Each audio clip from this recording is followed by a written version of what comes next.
было воды такой. Мы думали, что, что-то такое немножко и пройдет. Сразу же после прорыва дамбы глава МЧС Александр Куренков заявил, что власти якобы предупреждали жителей о возможном прорыве и предлагали готовиться к эвакуации. Эвакуация была объявлена неделю назад.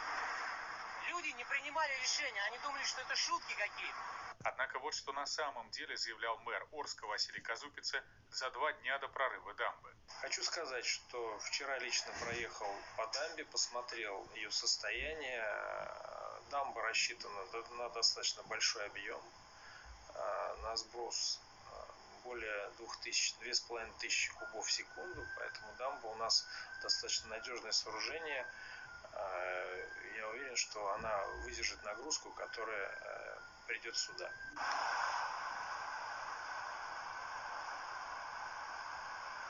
Заполнить заявление на 20 000 и на 50